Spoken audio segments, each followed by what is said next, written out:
Hello, Daniel Kerr here. It's been a long time since I've made an ESX video, so I'm going to make one for you. I'm very busy with raising geniuses and whatnot.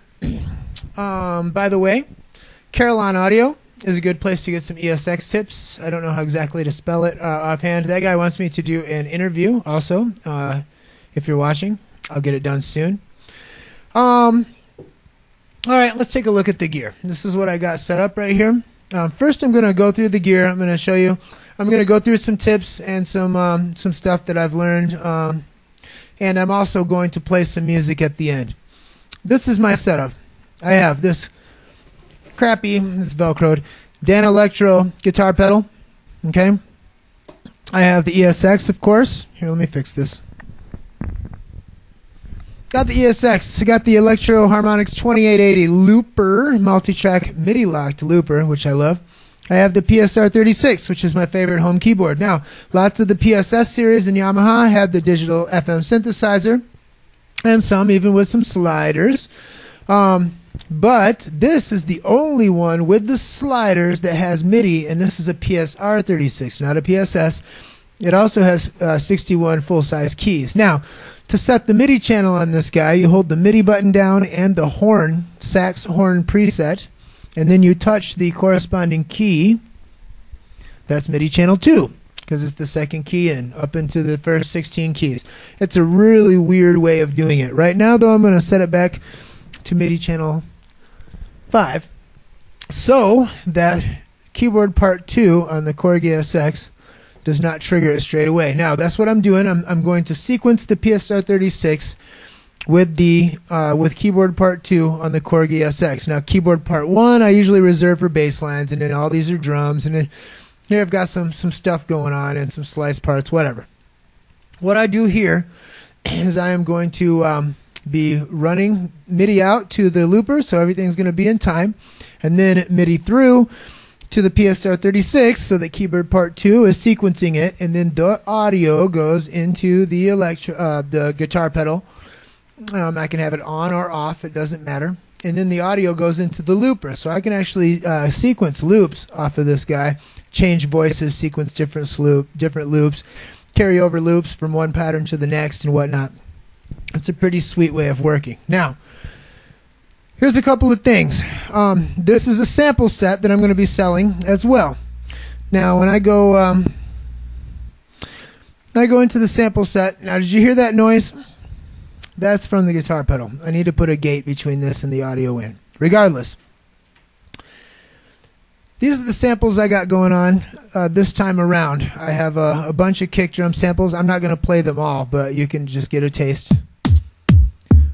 Lots and lots and lots and lots and lots and lots of kick drums and snares.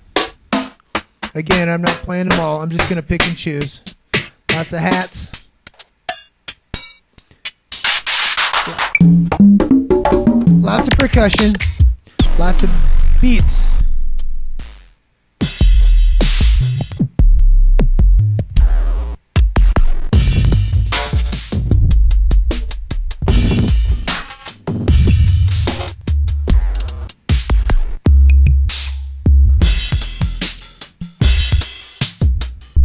And some basses.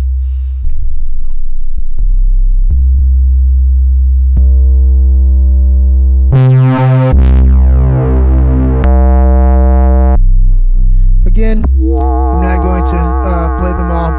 Going to some synths. Very high quality synth materials here this time. And some drop materials.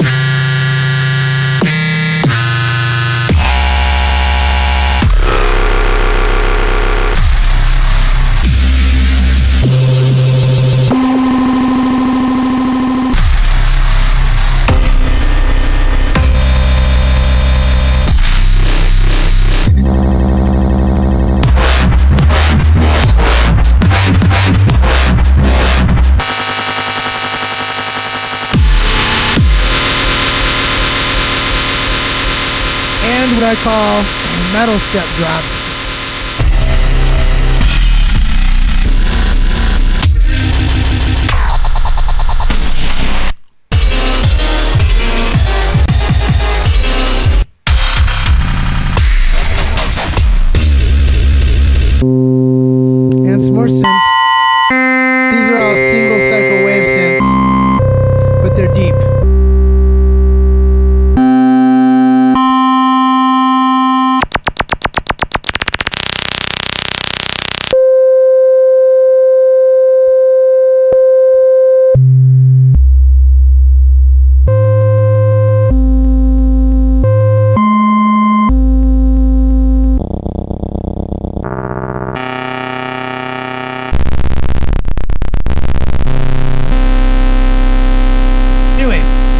good material here, all right, for this sample set. I'm also going to be releasing a free one today, which carries some of the weight of this, but actually has different stuff. So even if you end up purchasing this $5 sample set, which will be called the Holiday set, then make sure that you get the free one as well, which will be called Holiday Free. I know they're similar, whatever.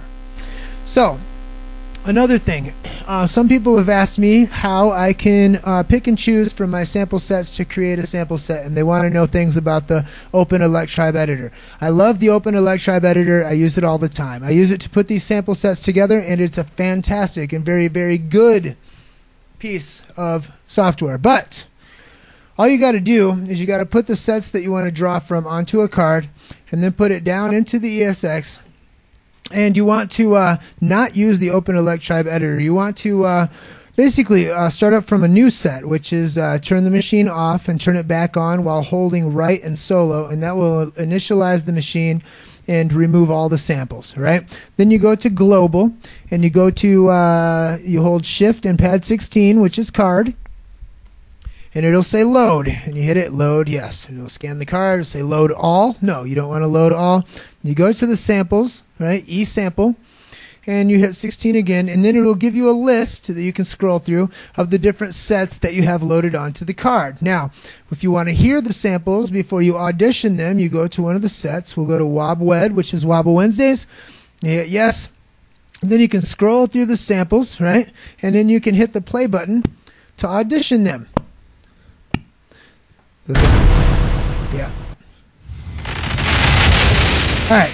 So basically, that will give you an idea. That gives you an idea of how to quickly and efficiently load a bunch of samples or patterns onto your existing sample set. Okay, the last thing that I'm going to do, let me talk a little bit about how I put together some of the synths. Sometimes I use software to create the synths. I always put them into C, right, so that they're in tune chromatically, and then I'll just grab a little bit of them and loop a tiny little bit at the end, or loop some of where it stopped fluctuating, where the sound has stopped changing, and that's how I make a lot of the sample sets.